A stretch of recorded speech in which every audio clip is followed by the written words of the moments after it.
Welcome to episode 137 of Stageworthy. I'm your host, Phil Rickaby. Stageworthy is a podcast about people in Canadian theatre featuring conversations with actors, directors, playwrights, and more. Well, the Toronto Fringe Festival is done for another year, but there is so much more Fringe ahead. Performers are continuing on their way to the Winnipeg and other fringes, and I will be going to the Halifax Fringe with my solo play, The Commandment. So this isn't the end of Fringe talk. There is also the Summer Works Festival ahead, as well as countless other festivals showcasing work by a multitude of indie artists. You know, if you know somebody that you think I should talk to, I want to hear about them. They may not even be on my radar, and I want to make sure that I'm always talking to new and interesting theater artists. So drop me a line on Facebook, Twitter, or Instagram, where you can find the podcast at StageworthyPod, and you can find the website at StageworthyPodcast.com. My guests this week are Carolyn, Bennett, and Jennifer McKinley of Double Down Helix, which opens this week at Kingston Storefront Theatre Festival.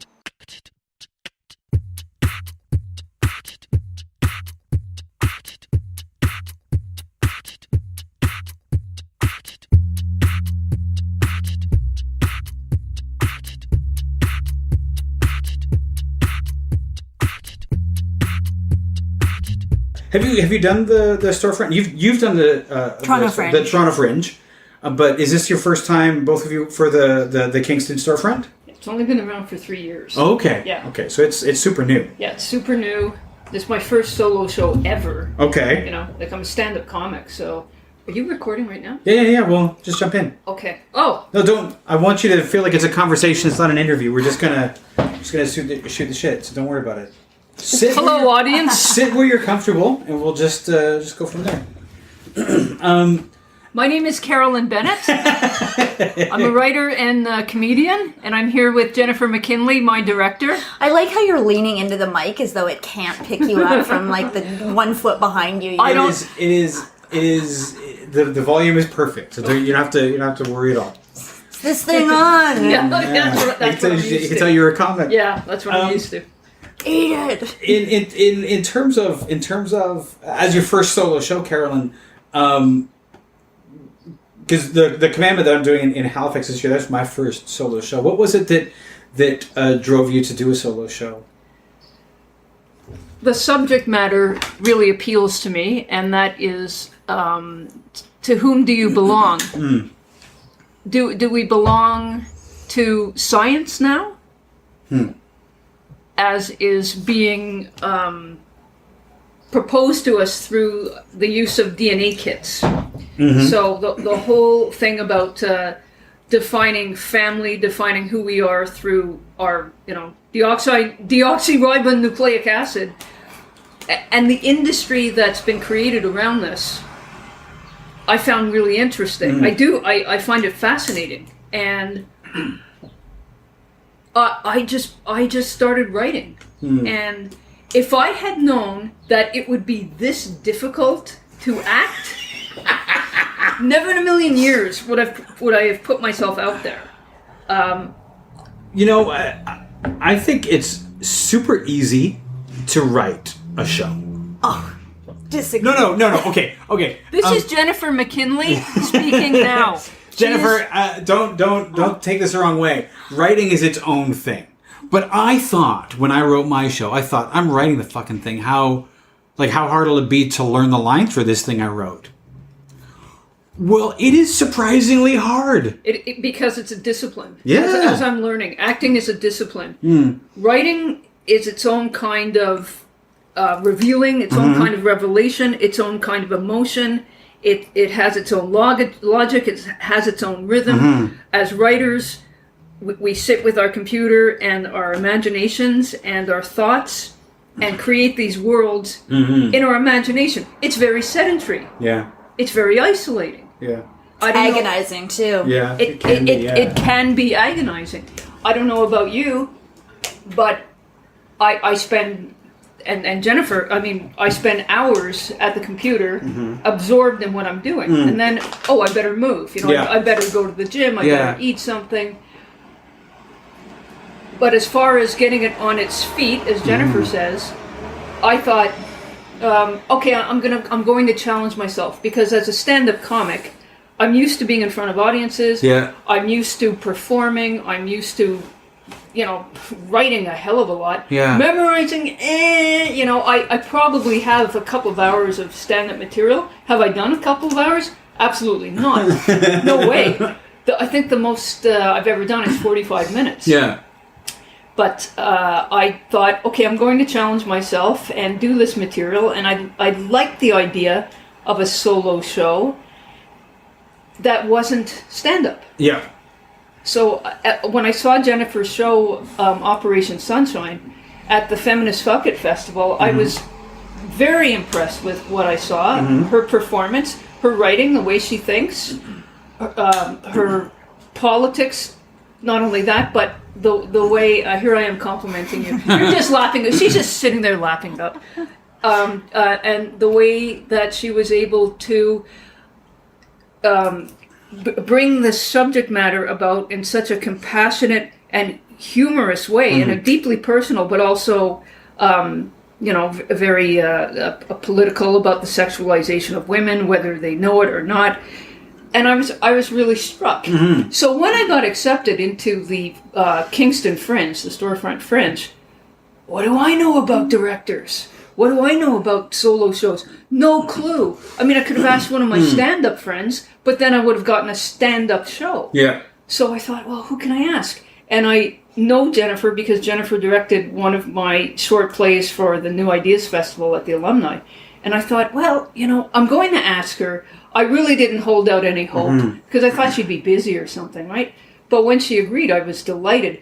Had I have known the rigors that she would put me through, I may not have been so eager in my ask. What kind of rigors were you put I wear put through? kid gloves. You don't even know. You don't even know. What are gloves made with iron? So what are some rigors? Because I'm also coming from being directed by Clara McBride, who's a very physical theater, That's very. The word. You just mentioned it. Physical. I have to get up off the couch. I have to move my body. I wasn't prepared for the emotional aspect of the work. It is one thing to draw the emotion intellectually and silently in our isolation as writers. It is another thing to conjure it on stage, live, over and over again. Jennifer will say, do that again, do that again. I want to see that line again.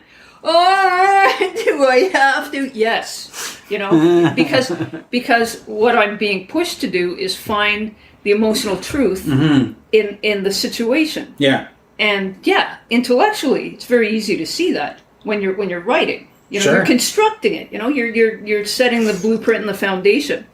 But getting it on its feet and feeling it in the body that has been the biggest challenge. Yeah. And from personal experience as a reader of Carolyn's work before Carolyn wrote Sick Kids Want to Talk to You, which is what I directed, she wrote this other short play called Canis Familiaris. And it was so weird and just wonderful. And when we read these scripts for New Ideas Festival, we read them blind. So this one leapt out at me. I was like, oh, this is a sick puppy. And it's true. So to speak. And the play is about a sick puppy, kind of. And yes. So Carolyn, I would describe Carolyn as an actor's writer.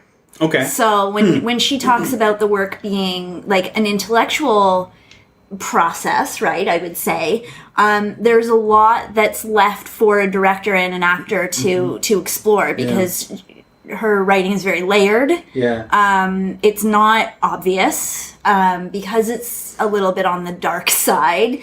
It opens the comedy up to be more than just something that's funny. It's also really, really deep and layered, and I think that's why we both appeal to each other as artistic collaborators. Yeah, it's actually been a pleasure when it hasn't been painful, and it's nice because she kicks my ass.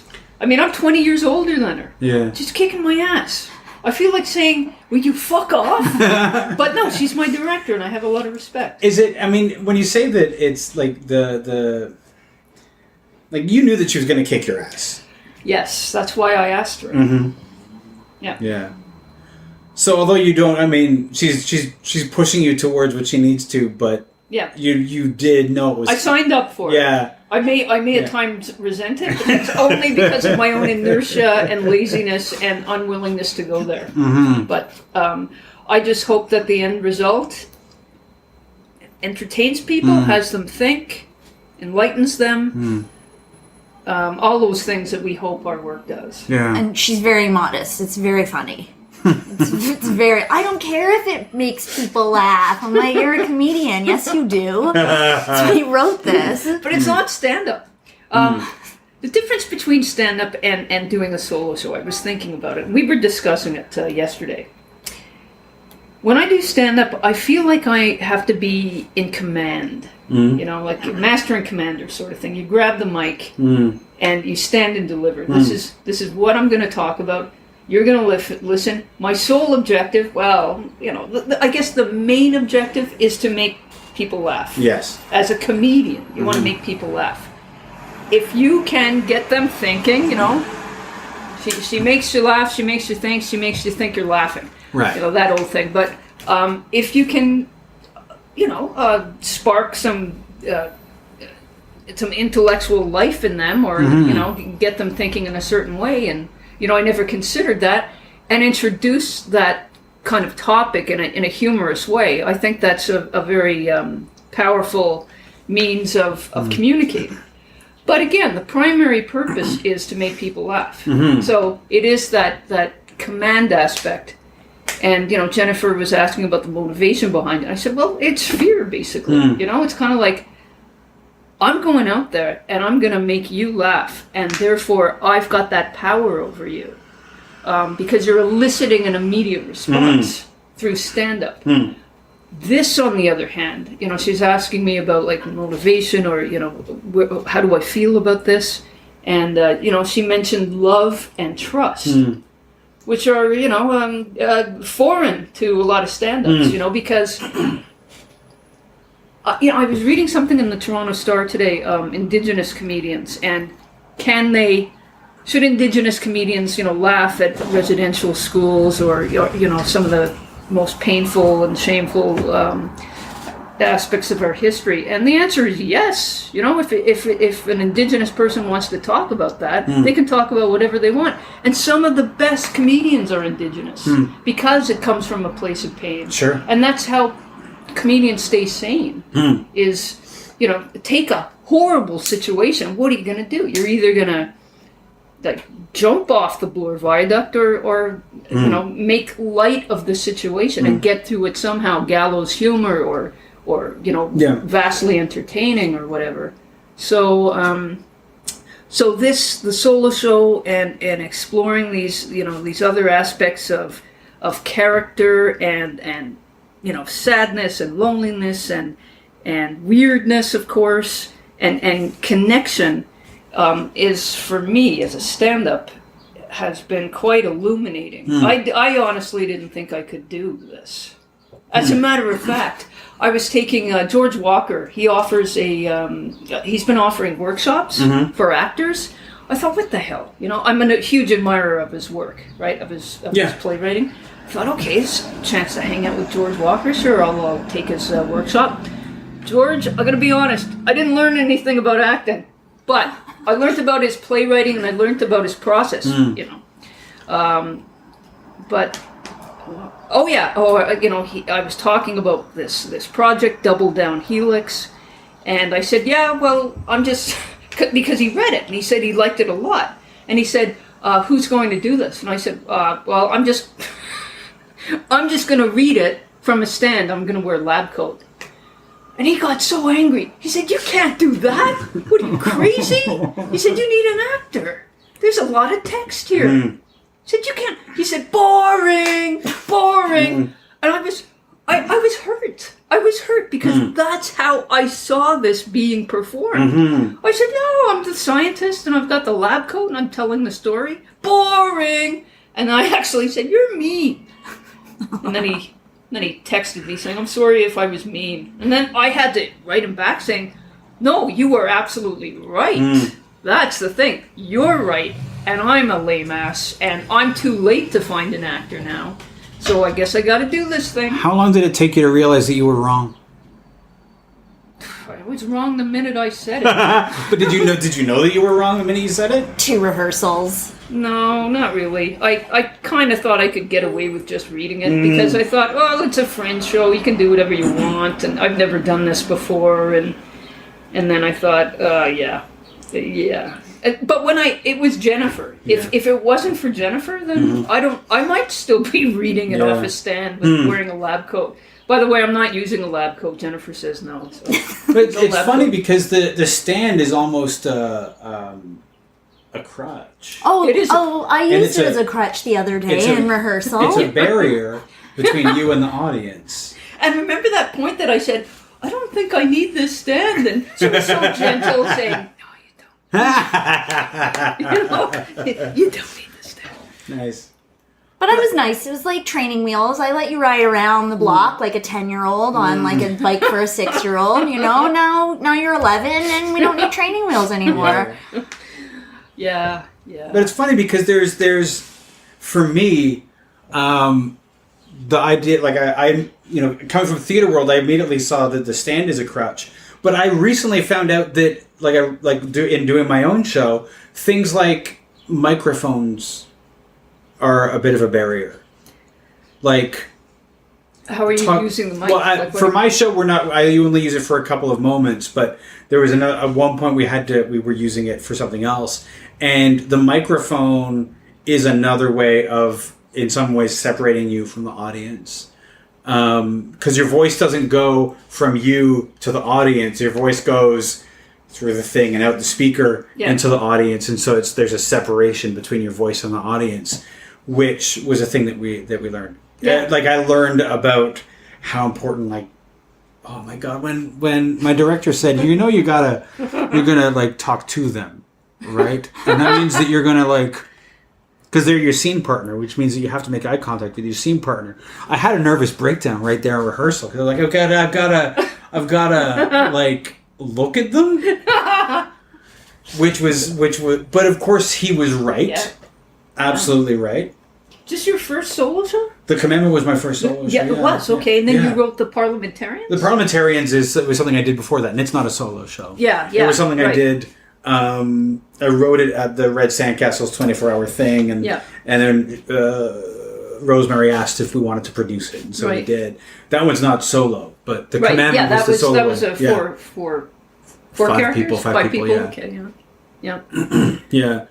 But it was the amount that I learned performing solo is like I learned so much about the relationship between the performer and the audience. Right. I understand what you're saying about the microphone. Yeah. But that could be any technology. Oh, sure. It's film. Yeah. I mean, for the longest time, I was much more comfortable with film. I was a reviewer for iWeekly, and start reviewing films, folks. That'll really turn you off the medium forever. Just after a while, I just hated. After I can't see another film, please. But that's nothing but a barrier. But you go into that. That's the bargain, Oh yeah. But it's also very, very powerful in its own right. Yes. But theater is ancient, and it's just storytelling or creating this world. Yeah. But as far as stand-up, a microphone it's the power thing. Sure. It's the phallic symbol. Well, also, if you will. Sure. But also that gives you you're the loudest voice in the room now. Hopefully. Unless it's sports night, right? Well, yes. If you're doing comedy at the sports bar, then maybe not. But one of my first gigs on the road, I was doing comedy in a sports bar, and I guess the owner forgot to tell the patrons that there was going to be comedy that night. So I'm in front of a dartboard, and people are throwing darts around me, and I'm just dodging them with my little microphone. And thanks for bringing up that memory, Phil. Oh, I'm sorry. I'm sorry about that.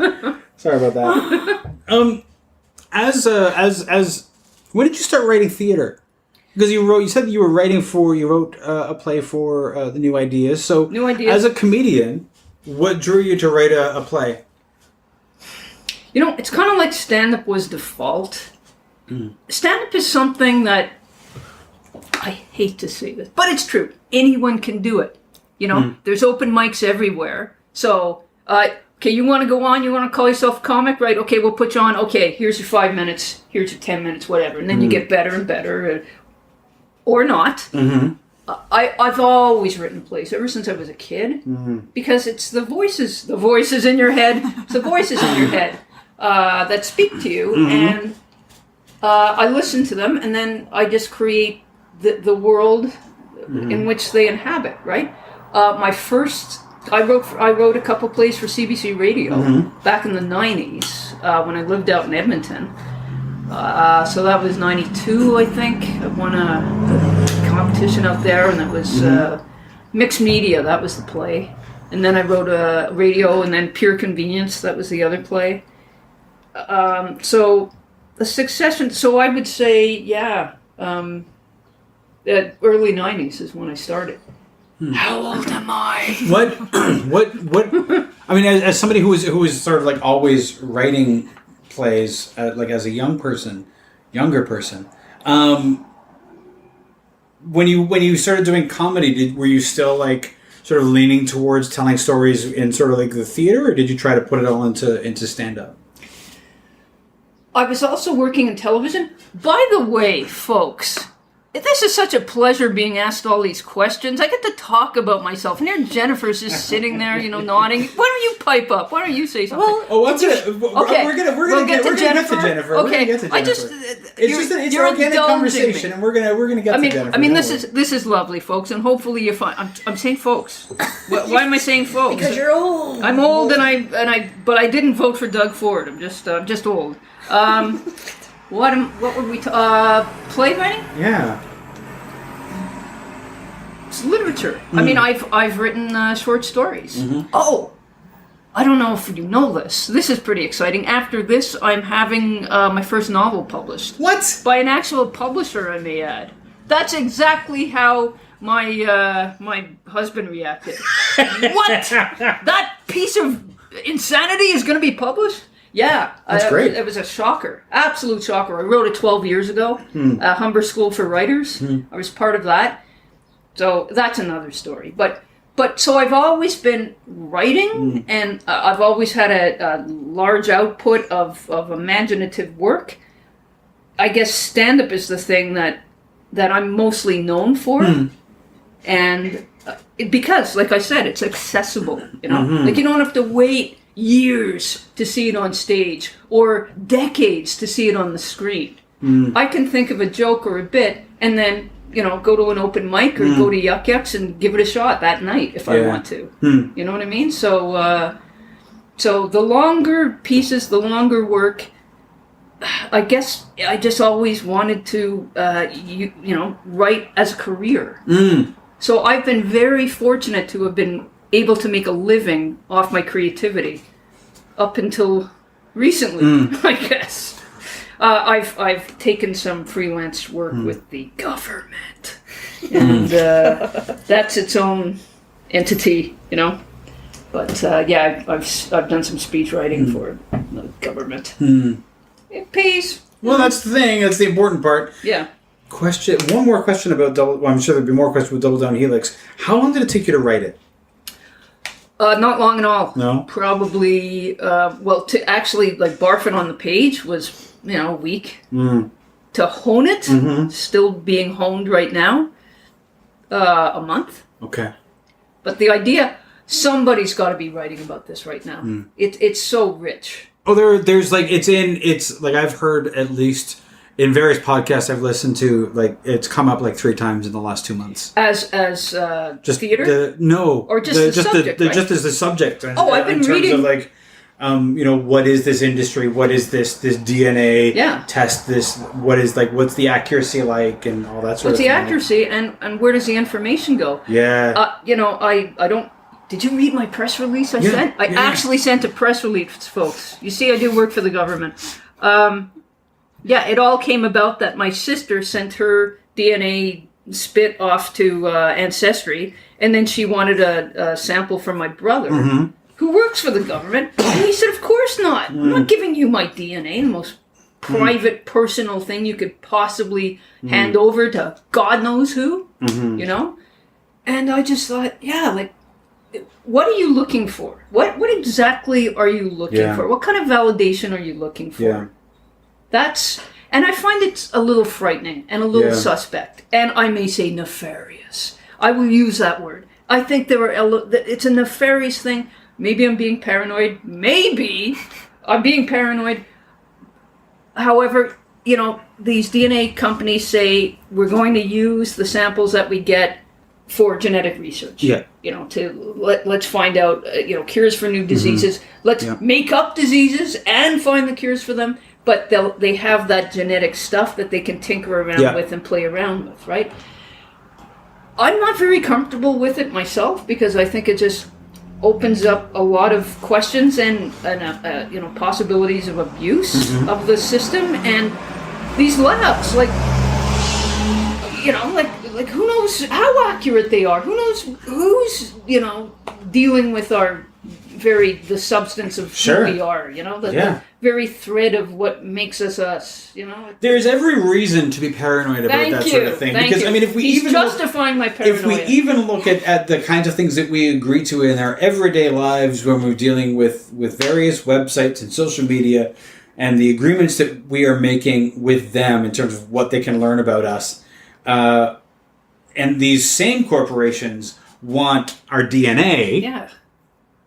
What the fuck are they going to do with that? I know. And I was reading Google has a hand in some subsidiary of some conglomerate. They're packing away the DNA samples. I assume that Google has its hand in everything. Yeah, exactly. Up my ass? No, not yet. Not yet. Give them time. I'm sure that they'll get there for all of us. I know. But, you can probably live stream some kind of colonoscopy or something. I'm absolutely 100% that you can, because now just now there's Instagram TV. You could stream it live over Instagram, the entirety of it, for everyone to watch. But can I get a grant to do that? That's my question. That's the question. As an artist in Canada, of course, can you get a grant? Can I get a grant? You could partner with a professor and get a shirt grant. I'm sure. Sure. Let's write this down, folks. It's right. gold. This is great stuff. So soon we're going to be seeing all these grants given to people to broadcast their colonoscopies and things over. But it's art. It's art. Ooh, look at that kidney pollen. It's great. We're gonna crowdsource our internal exams so that we can get the enough doctors looking will actually get a diagnosis that means something. Well, why wouldn't you want to know what the inside of you looks like, actually, physically, right? It's like one of these great mysteries. Like, we will never be inside. Yeah, I'm perfectly happy not knowing. I've seen my colon live on screen. I don't want to see it again. I haven't, and I'm fine with that. I am 100% okay with not knowing what it looks like up my asshole. Me too. I just want to say thank you. I appreciate that. I'll just say one more thing. I wrote one more thing. Unless you ask me for more, then I'll just keep babbling. Are you still there, listener? Oh my God. There? Okay. I hope so. I wrote a play called Hitler's Ass. Now, why was it called Hitler's Ass? 2 reasons. Because it was about pretty much the same topic. Scientists tinkering with the very stuff of who we are, and they took these 2 drug-addicted ravers and injected them with a serum that would, give them everlasting life, and they would just live forever, and they just, we just want to do drugs, and they didn't know, so the scientists were experimenting on them. That's number 1, why it was called Hitler's Ass, and number 2, it was a catchy title. Right there. The subject of science and human affairs has always interested me. It's something I studied in university, and more so now than ever, science and technology is such a huge part of our lives. I'm interested in how it changes us as people.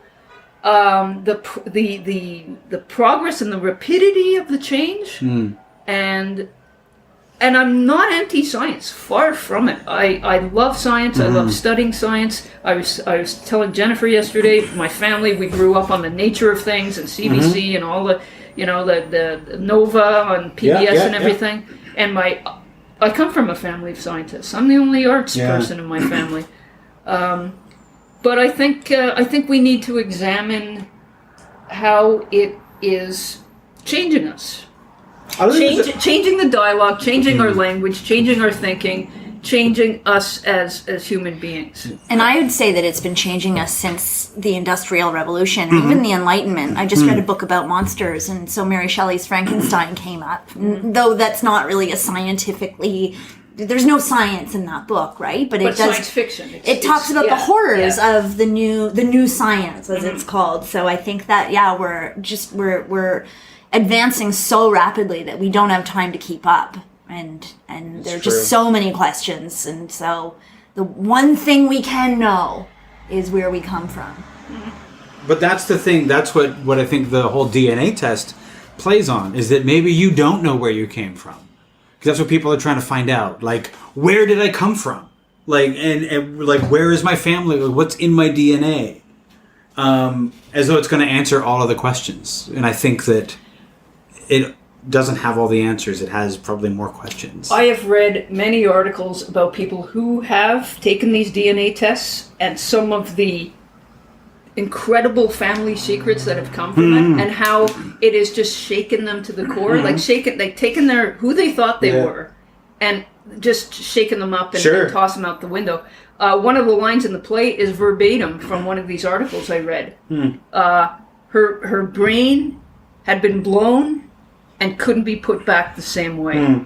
That was from somebody who did one of these DNA tests and had these results come back. And what? I'm what? I'm related to who? And I just remember the days where getting a DNA sample was a police procedural. You know, it wasn't something that we, surrendered willingly.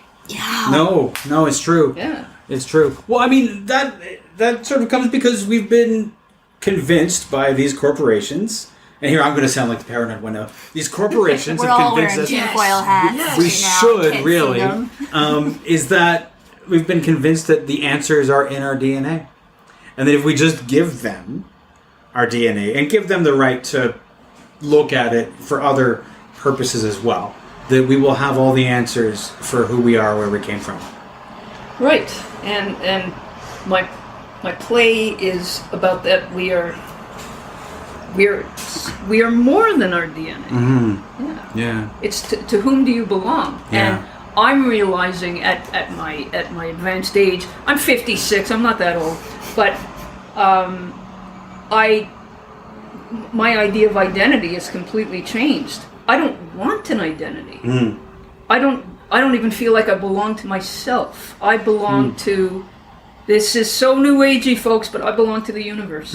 You know. And that's the crux of the play, is that, like the magic flute. I think about Mozart. I think about the fraternity, the brotherhood, the sisterhood of humanity. This body is on loan to me. It's on loan, and at this now I'm taking care of it. Whereas in my youth, when I was younger, I was just out to kill myself, out to abuse, party, yeah. And I was headed for an early death, So I walk on the earth lightly, and I try to cherish each moment, because I know it's going to come to an end. That's not new agey. That's ancient world. Okay. Those are pagan truths. I mean it's truth, and that's but we tackle it in a very humorous way. It's not all incredibly heavy. It's just, thoughtful. Jennifer, as the director, one of the things that I always want to know where people come from theater, like why theater, and so for you, like, what brought you to theater? What made you realize that theater was going to be your life? I tried very hard to run away from it. Okay. Yeah, several times. And I just couldn't get far enough. Like, it was just like I was running backwards on a treadmill, or maybe in the direction of the treadmill, not going anywhere. So I started theater when I was in my teens. I went to an arts high school, and I say that experience saved my life. And then I left, I graduated, and I'm like, I'm not going into theater. Like, there's no money in theater. And then my third year of university, I realized I miss it. And I had some friends who were in the fairly new Humber comedy program at the time. And I went to see some of their shows, and they were, I mean, it's student theater, but just fantastic, so funny. And a lot of those people are like working today, so they weren't all wrong. So I was like, I miss it. I want to get back into it. I went to Humber as well, and was doing some comedy following that, and then, I had a crisis of faith, so get me away from this thing. And yeah, there was something that kept pulling me back, and I did a clown workshop, 5-week clown workshop with Sue Morrison in 2011, and that was it for me.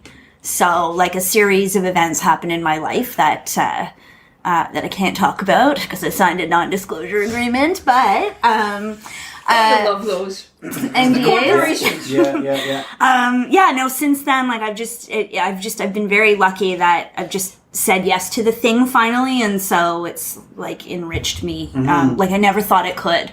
Like, like if I could just take that 19-year-old by the shoulders and say, patience, like, it'll come, don't worry about it, do what you want to do. What were you running away from, do you think? It's not an easy occupation or vocation or calling or whatever it is. So I think that there were a lot of voices, legit voices, saying things like, there's no money in this, as though like I started chasing a career for money. I didn't. This and that, and there aren't really, there's nobody in my family who identifies as an artist and lives their life that way, like even in hobby form. So, you look around and it's like, well, who is everybody? There are none. So it's like difficult to choose a path when there are no pioneers before you. I was just, I'm not going to name the name of it, but I was in a really, we'll use the diplomatic word, challenging fringe show in years ago, and I was like, I'm done. I'm out. And I shouldn't have, but I was just feeling like that at the time. So those are the things I think that I was running away from. And then also, like, my ultimate self, like, do I want to do this, as Carolyn was talking about? Like, this is pretty heavy, what I want to do, what I have inside me. I always call it like the monster inside. Like, there really is a monster inside that needs to be let loose. Yeah. And so the more that I, do these things like direct or write or perform, or I just recently undertook a collage art project. Like, the more that these things are coming out, then that's not a monster anymore so much as it's like, well, I would call it a problem child, but not a monster anymore. It's manifest. Is it the fact that because when you really want a thing, that can be a terrifying thing. Like, you want it so much. What if you fail? What if, like, these are the reasons why people often don't do the thing that they really want to do. Because it terrifies them. Because not only what if I succeed, but what if I don't? There's like so many things that are tied up in that. Yeah. That it can be really frightening to just let that happen. I think it's a lot of work. That's a thing you kind of hear about the arts, about like when I was at Humber, like, oh, you're gonna have to work really hard, and it's 10 years from now, or however many shows, or what's the Malcolm Gladwell, like 10,000 hours. 10,000 hours, yeah. Right. So like nobody wants to do the work. No, everybody wants just the success right away. So that's quite daunting. And I'd say that's also daunting for people who are familiar with the kind of like how taxing hard work is. We were talking earlier about doing our solo shows and self-producing, and like, oh my God, do I really want to do this thing again? Like, do I really want to be my social media master? Do I really want to like be out there handing out flyers? Do I really want to like subject myself to, being on stage and being vulnerable, and and so I think that the rewards have to outweigh that fear in order to do it. And so I would say for me, the fear outweighed the rewards for a super long time. and now it's definitely tipped in the other direction. But I think just in conversations I've had with creative folks, it's the work that's it's a lot. It is a lot. What when you created your solo show, what was the impetus to make that a solo show? I work best with myself. I am always available when I'm available to rehearse. Clown is duo, clown is solo. So I'm like coming from that tradition. For sure is what that was the thing that pushed me forward. I've spent a lot of time writing. Right. And not just things that I perform, but also like writing and short stories or I've been writing poetry as well. And so because that's such a solitary experience, and it kind of made sense in the evolution of like, what am I going to do? Yeah. I'm kind of bored with revived shows, like shows that already have a life. Yeah. So I want to, and like I said, like that. You're a Total Recall fan, maybe. Yeah. You know, the Quado inside the Glade for your mind. So that's like trying to get out of me, and like if I can give stage time to that, then it'll save my life again. I don't know. Like I love to be able to do the stand-up thing. I've done it, but like not professionally. Things that I write, I end up hearing my voice so strongly that I'm like, I got to get this in front of people, and I want to be the talker here. And the show that I wrote was a personal show. Yeah. So, like, I asked you earlier also, is your show The Commandment, like, is it Phil? Is Phil the narrator? You said no. Well, Jennifer's the narrator. Sure. So, Jennifer's the narrator, but there are also 6 other characters. So, like, I also enjoy doing character work. Like, I found that when I was at Humber, that was where my interest lay in doing that. So... yeah, and if I can present 7 characters in 60 minutes or 80 minutes or whatever it is, then like, won't people be impressed with me? That takes talent. Was that? Well, I mean, when you were creating it as a solo show, were you thinking like, well, if I can do this, will people be impressed with me, or was there something else? No, because I didn't know what it was going to be when I was writing it, and so when we were rehearsing it, I was like, oh my god, these women are separate from me, and I gotta rein them in, I gotta rope them in. Like, it was more of, I have to, while I was being directed, I was like, okay, they need to live, but they also need to live so I can live. Yeah. So let's not go crazy with these, and hold them in. So, I mean, like, after the fact, when I'm, like, done, and it's interesting, my first show was on my birthday, like, a very special day, talking about things that are personal to us. That's a thing that is personal. It felt really good. Like, it's like, here it is. They like it. They really like it. So that was nice. That's not why I did it, but that was just a really, really nice result. See, seeing Jennifer's show when she portrayed all these women, I thought, that is exactly not what I'm going to do. Because I know my limitations as an actor. All my characters are going to be off stage, and I will be talking to them. So in Double Down Helix, there's only 2 characters. That's not true. The narrator and Patricia. Yeah, that's not true. Well, there's other characters, but they're off stage. The mother is not off stage. Oh yeah, no, she's got me doing. The 3 half siblings aren't off stage. Oh, that's right. Oh yeah. There's more to this than you even think. I completely forgot. And what about the brother? Yeah. Okay. You see, she's making me act. How dare you? I know. Jennifer, when you after you performed it, I don't know about once I'd performed The Commandment for the first time, and the first time doesn't count because I was freaking out way too much to actually perform it well. Second performance was like exactly what I had imagined it to be. And after that, and after performing it a few times, I knew I just kept wanting to make shows like that. Just like me. I want to write for other people too, but I really wanted to perform more solo.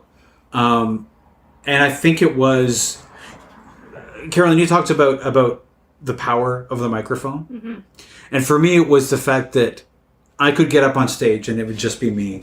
And these people, through my talking to them, I would take them on a journey and they would go where I wanted them to go, emotionally. Mm-hmm. And there's something hugely addictive about that. About just doing that with like your body and your voice. Did you find something like that, or? Absolutely. I started writing another solo show. That's on the shelf right now. But I was like, I got it. What's my next one? My next one? For me, I enjoy making people feel multiple things at the same time. So like I think we've talked about this, Carolyn. Like I like making people laugh, and also I like to wrench their guts. And if I can do that in the same line, then I have succeeded in my life's calling. And you see the old the what is it, the laughter and the sorrow masks in drama, and like I really just like my art form merges those two so that you get both of them in the same span of time. It's funny that you should say addictive. Stand-up is very addictive. As far as me doing another solo show, that is a to be determined. I think I would be willing to bet that after you've performed it, you will know exactly that you want to do it again. But it's funny that you should talk about you kind of lost interest in writing for other people. I didn't lose interest in writing for other people. I still want to. But you prefer to do the solo work. When I'm writing for myself, I write for solo. If I want to write for more, like I have ideas. Some ideas are for me, and some ideas are for groups of people. Right. Or for but are you more drawn to solo now? Right now, I am. Right now you are. Right now I am. Yeah. So those are the things that are sort of like on the front burner, with the back burner being some of the other things. Right. I was in the Thousand Islands Playhouse playwrights unit last year. And I worked on a play called The Monarchists. That was immensely satisfying because, it's just a germ of an idea, and, you're writing an entire full-length play with these characters interacting with each other and dealing with an issue and this and that. My preference would be that. And then I wrote a screenplay that won an award. Again, it's like, I'm going to set the world for these people, right? Hopefully somebody's going to come to Kingston and see Double Down Helix and say, you did a good job, because right now, it's just you. Yeah, you've got to create this world all on your own, and it's. But when you're able to do that in front of an audience, and that's when it becomes like, I just need to do more of this, and I found it more challenging to write a solo piece than for like a play with like multiple characters, because if I get stuck with this play with multiple characters, I can just have somebody walk into the room and everything will change. The dynamic will change. Yep. That's a little bit harder when like my limitation is like it's just me. Yeah. So yeah. It's challenging. Yeah. Yeah. I mean, they both have challenges, but there's something about like, I don't know, in the end, doing this thing and like taking people on the journey is hugely addictive. I'll take your word for it. Oh, if you had told me this before I performed it, I would not, because I felt like I was going to vomit. Like, that day before, I don't know if you found this, Oh, Jennifer. every day. Every performance day. Oh, I don't find every performance day, but the first time. Great. The first time. I can't wait to do my show. Yeah, the first time I was going to perform it, I had all these plans. It was going to be such a great day. I was going to see a bunch of shows at the Fringe. And then I was going to go and I was going to take like an hour before mine. And I was going to take some time and then I would do my show. But the day came and I was like, I think I'm going to throw up today. So I'm not going to do anything except get ready for the show. But that was that day. And then the next day, because I'd done it, and I didn't need to be afraid of it anymore. Because I knew I could do it. Okay, question for you guys. Yeah. Tips on how to deal with the Fringe and your own solo show. Survival tips, please. Drink a lot of water. Sleep. Sleep. Take a bath. Like, soak your muscles. Like, I would say take care of yourself. Know how draining it can be to talk about your show and then perform the show. And make sure that you give yourself time. Some people can go from flyering, walk in, and do their show. Gem rolls can do that. But very few of us are gem rolls. Yeah. And you have to make sure that you, while promoting your show, also give yourself enough time.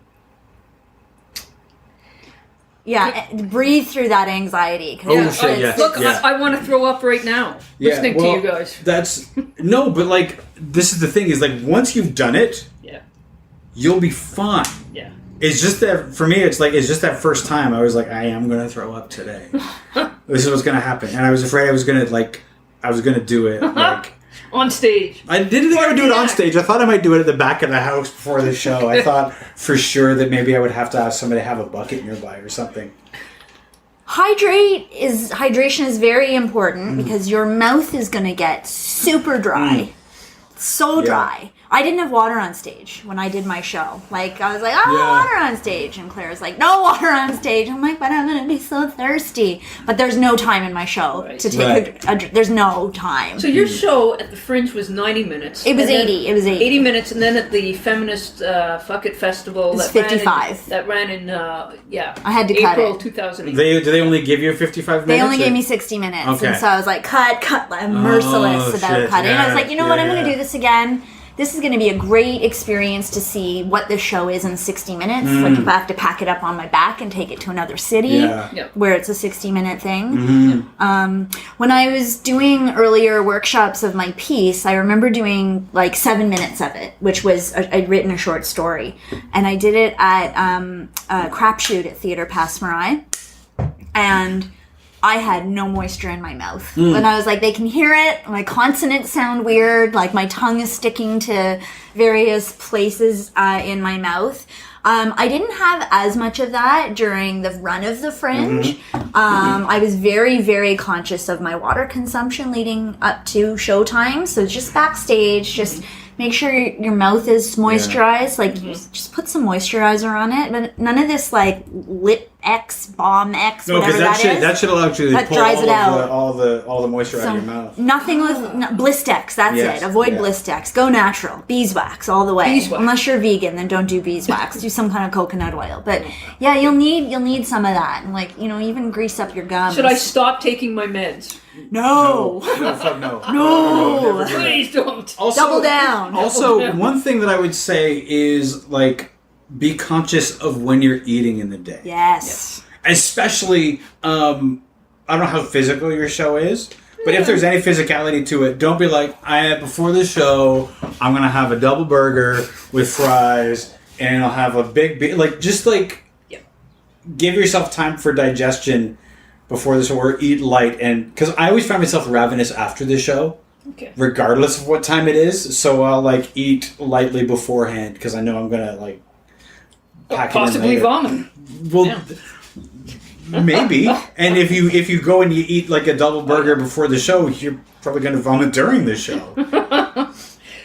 Claire says eat a banana beforehand. Yeah. A banana. Yeah. Yeah. That's a Mick Jagger thing, isn't it? Is it? Yeah. I had cognac and bananas and Cognac and bananas. some 20-year-old model from some beautiful That's what country. Mick would do. Let me write this down. That's what Mick would do, the 20-year-old model. But, that's... Yeah, there's... Yeah, I think that in terms of Fringe survival tips, it's really self-care, because a lot of people forget about the self-care. You get caught up in promoting the show and talking to people about the show and performing the show, that you don't think about drinking enough water or eating well and things like that. Well, the one advantage is that this is the Kingston Storefront Fringe, and I think it's its third year, so it's small. I think there's only 17 shows. What is it in Toronto? Something like Last year was 160. Yeah. Yeah. There's more this year because of the extra site specifics this year. Wow. It's a lot of theater. But that's not, it's not even the biggest. Have you been to Edinburgh? I've been to Edmonton. Oh, I've been to Edinburgh.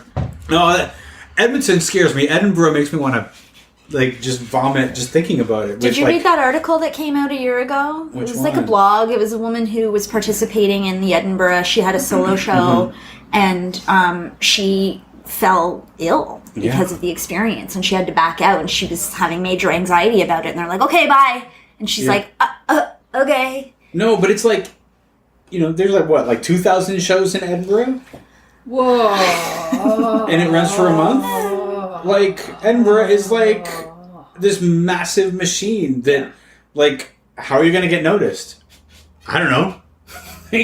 Also, nobody makes money at Edinburgh. Only the venues make money at Edinburgh.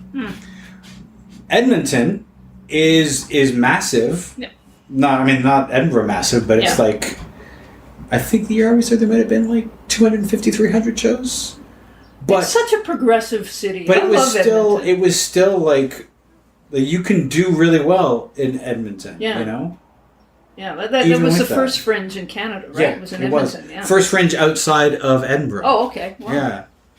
So that's why if you're looking around North America and you see there's a Hollywood Fringe and an Orlando Fringe, and they're part of the Canadian Fringe circuit, they're part of their CAF members.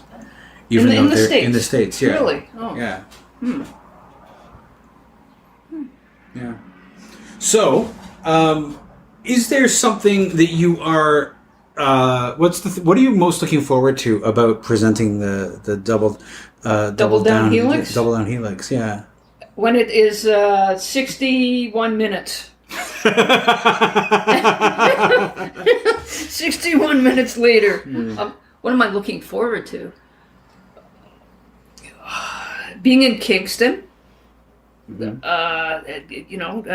I specifically chose to be outside of Toronto. I never even thought of Toronto because this is my first attempt at anything remotely different as a performer, and I thought I don't want anyone seeing me in Toronto, And Jennifer just laughs at me. It's freedom, It's freedom. I'm going to go to a new place. It's storefronts, right? So the largest audience capacity is 60. So say 10 people show up, it will seem like a lot. That's true. That's true. Yeah. I'm looking forward to moving people, to having them laugh and appreciate the story. That's the hope. Yeah. Yeah. It's too bad Jennifer won't be around because she's away. We have a great young stage manager. Her name is Natasha Rotondaro, and she's originally from Toronto, but she's a student out of Queens in their theater department. And thank God we found this stage manager who is in Kingston. Nice. Because I don't know anyone in Kingston. I know a couple comedians in Kingston, but I have no connection to Kingston. Yeah. But I've been thinking about Eastern Ontario as a place to relocate. I've been in Toronto 30 years, and I don't know. Chasing that conservative government out east. I don't know. What conservative? What? I know. I try to forget it too. What? Where? Yeah. Well, Eastern Ontario blue, other than Ottawa and its environs. I don't know. Everything is blue. Everything is blue outside of downtown Toronto. Speak no. Sure. I don't know. You want to smuggle cigarettes across the Quebec border? Across Quebec? Who doesn't? Yeah, who doesn't? That's where the real money is. Yeah, pretty soon we won't have to like smuggle pot or drugs. It'll all be legal. No, we'll be smuggling it over to the States. That's right. Yeah. I mean, not me. I have to cross the border sometime soon, so not me. Not me, NSA. Are you taking your show to No, the I'm States? not. No. Oh. Sometimes I travel to the States for my day job, and so. What is your day job? I work for a company that does apps for conferences and things. Ironhead? No, that's just the. That's a cool logo he's wearing. I know. I work for a company called Event Mobi, and we do apps for conferences and events, and so sometimes I go to the event and. All right. And could be fun. It's Yeah. like AR. You use AR. Well, it's like you would find your like what's my schedule? What's the where the speakers basically all the practical things. Although there's sometimes we have games in it and stuff, but it's like we go and support the app, and so I sometimes get to travel to fancy places. Like Syracuse? Well, I have not been to Syracuse, but we've done as glamorous as Syracuse. Oh boy! So, yeah, all the good stuff. Jennifer, what are you like? What are you looking forward to as you get to this? Like once Double Down Helix heads off towards Kingston, what are you looking for? What are you looking forward to seeing as it grows and gets ready for performance? I'm looking forward to, and I totally understand this, and this isn't any kind of like slam against you, but I'm really looking forward to Carolyn being off book, and she mentioned earlier that she's still editing, and that's totally fine, pre-negotiated. Because once that's kind of like, and I know that from my own, like, as my own actor brain, like once you've got the lines, then a different type of world can open up, or like open up wider than it has. Yeah. I feel like Carolyn has been echoing where I was a year ago when she says, I'm not an actor, because I don't consider myself to be an actor either. And so hearing people say, yeah, you are. You can't say that anymore. So I'm hoping that Carolyn feels that as well. Although it might take maybe another crack at the show, another run at the show for her to feel like that. And the process of directing for me, and also being directed, it's like really wonderful, because it's like, Carolyn has called it sculpting. I also feel like it's pulling back the layers of an onion, right? And so if you're delicate and you have the time to do it, you can like really pull so much out of like, I don't even know what they're called, but like they peel and they're very thin, and there's a lot of stuff there. So I think discovering everything that's hidden in those folds, and every time we rehearse, something new comes out. So we've got, how many rehearsals do we have left? Maybe 6 rehearsals, 8 rehearsals we have left. Yeah, about that. Something like that. Yeah. So that's 8 more opportunities to really find what drives the main character, and find also the little ticks in the narrator who... Nice. So it's interesting when you're saying I'm not off book.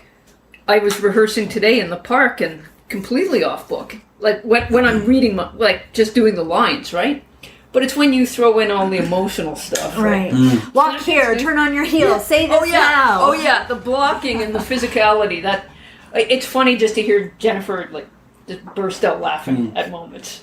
One of the things that's interesting... Because she hears my knees crack or something. What I always found interesting was how easy, while trying to learn lines, how easy it was for me to know all of the lines if I had that script in my hand. I would even not look at it. Yeah. But that crutch of having it there... But then I would put it away, and all of a sudden, what's the first line? Line. It's going to be a great run at it when that's the first thing you say when you walk on stage. Oh, I know. I'm totally anticipating it. Line. Well, thanks a lot, you guys. This has been great. Oh, well, thank you very much for having us. Yep, and good luck with your show. Thank you. For the people out in podcast land, Double Down Helix is at the Kingston Storefront Fringe Festival. It runs from July 21st to the 28th. Please consult with the local media in Kingston. Venue number 3. That's right. Thank you.